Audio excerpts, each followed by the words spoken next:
তো বন্ধু দেখো মাছ কিন্তু আমার ভাজা হয়ে গেছে আর এদিকে গরম তেলও গরম হয়ে গেছে। তো আমি একটু জিরে ফোড়ন দিয়ে দেবো।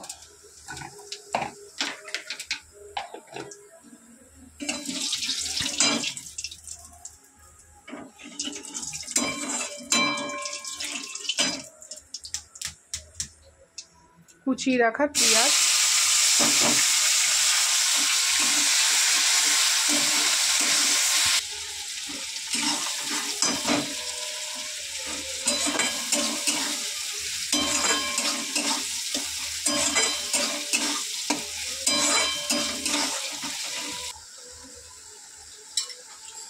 তো বন্ধু পেঁয়াজের সাথেই কিন্তু আমি রসুন পেস্টটা দিয়ে দেবো, থেতো করে নিয়েছি।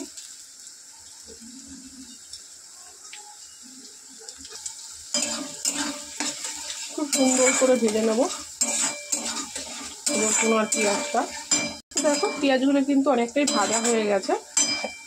এইবারে আমি টমেটো এখানে অনেকটাই দিচ্ছি, 2টো টমেটো আছে।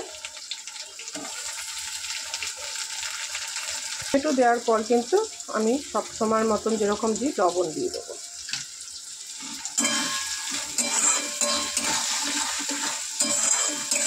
আবারও বলছি, তরকারি কষানোর ওপরেই কিন্তু স্বাদ হয়। কোনো রকম কষিয়ে জল দিয়ে দিলাম বা কিছু, তাতে কিন্তু একদম যে কোনো তরকারি স্বাদ হবে না। একটু ধৈর্য ধরেই কিন্তু কষাতে হবে। দেখো নুন দেওয়ার সাথে সাথে কিন্তু টমেটোগুলো একটু মজে যাচ্ছে। দেখো অনেকটা কিন্তু মজে গেছে। তো বলে দেখো টমেটো কিন্তু একদমই গলে গেছে। এইবারে কিন্তু এই যে মশলা এখানে আছে, আদা বাটা, কাঁচা লঙ্কা, শুকনো লঙ্কা দিয়ে দেবো।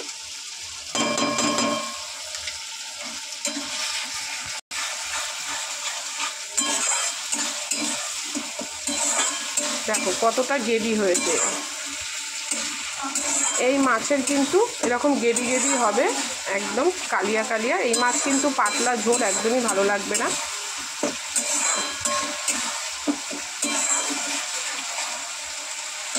তো বন্ধু দেখো মশলা প্রায় 50% কিন্তু কষা হয়ে গেছে। আজকের মাংসটা খেতে একদম অন্যরকমই লাগবে, কারণ সব মশলা একটু মানে থেতো করে দিলে যেরকম হয় ওরকম হয়েছে। আর এরকম মশলার কিন্তু মাংস খেতে ভালো লাগে, মানে তরকারি খেতে। এবার আমি আলুটা এর মধ্যে দিয়ে দিলাম, এর মধ্যে হলুদ অ্যাড করব।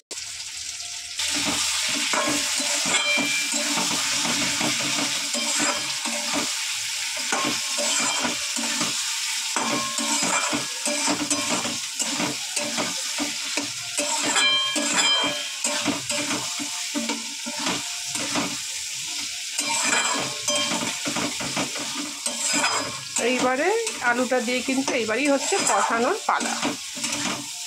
সুন্দর করে কষাতে হবে, তাতেই কিন্তু তরকারির টেস্ট হবে। আমি কোনো রকম এখন কষিয়ে যদি জল দিয়ে দিই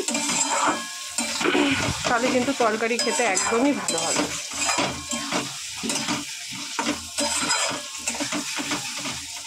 দরকার হলে কমিয়ে কষাবো।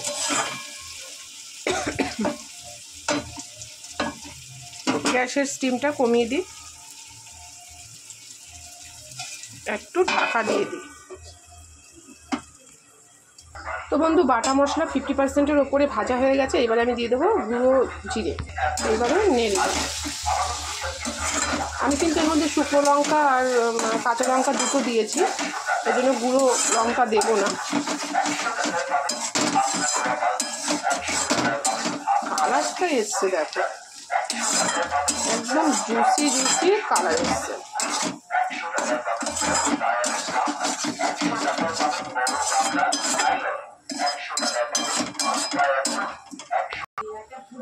তো বন্ধু দেখো দারুণ গন্ধ বেরিয়েছে, পুরো জমে যাবে। প্রিয় মাছ, প্রিয় ঘ্যাট হবে সবজি দিয়ে, সমস্ত সবজি দিয়ে আজকে খাওয়া পুরো জমে যাবে।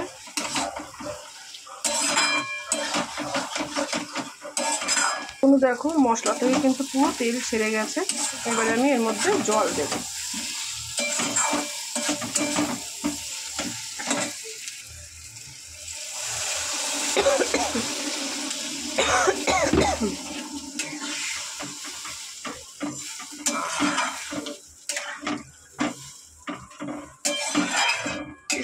সুন্দর দেখো বন্ধু, মাংসর ঝোল ফেল হয়ে গেছে।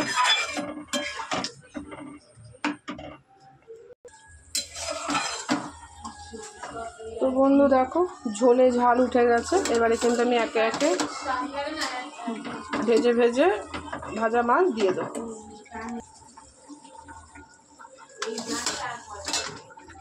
তো মাছগুলো দিয়ে দিই। তো এবারে মাছটা দেখো সব মাছ দিয়ে দিয়েছি কিন্তু একদম। এবারে গ্যাস কমিয়ে ঢাকা দিয়ে দেবো, আস্তে আস্তে হবে। চলো হয়ে গেল আজকের আর মাছ বাড়ি মাছের রেসিপি।